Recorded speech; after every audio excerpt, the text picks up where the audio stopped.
بسم اللہ الرحمن الرحیم۔ ابا ہمیشہ سب کی مدد کرتے، بیوہ عورتوں میں راشن بانٹتے۔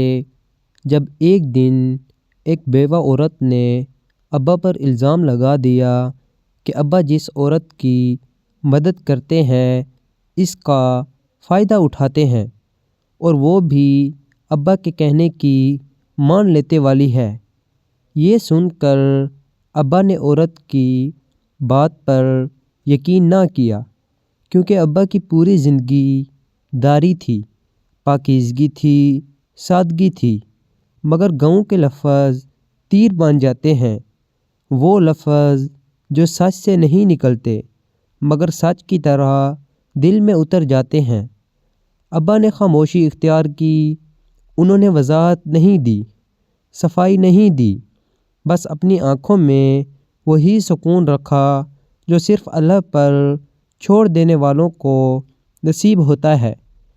دن گزرتے گئے، لوگ باتیں کرتے رہے، عورتیں کنویں پر سرگوشیاں کرتیں، مرد چوپال میں ابا کے نام کے ساتھ افسوس کا لفظ جوڑتے، مگر ابا ہر صبح اسی طرح فجر کے بعد مسجد کی سیڑھیوں پر بیٹھ کر دعائیں مانگتے جیسے کچھ ہوا ہی نہ ہو۔ پھر ایک دن گزرا، پھر دوسرا، پھر سال، اور وہ بیوہ عورت جس نے الزام لگایا تھا وہ خود بیماری میں مبتلا ہو گئی۔ وہی لوگ جو کل ابا پر انگلیاں اٹھا رہے تھے آج اس عورت کے دروازے پر ترس کی نظریں لے کر کھڑے تھے، اور ابا پھر بھی مدد کرنے پہنچے۔ کسی کو بتایا نہیں، کسی کو جتلایا نہیں۔ رات کے اندھیرے میں راشن رکھ آئے، دوا رکھ آئے اور چپ چاپ واپس آ گئے۔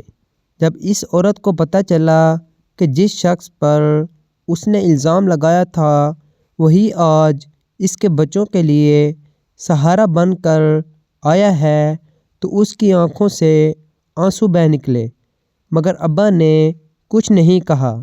وہی خاموشی، وہی وقار۔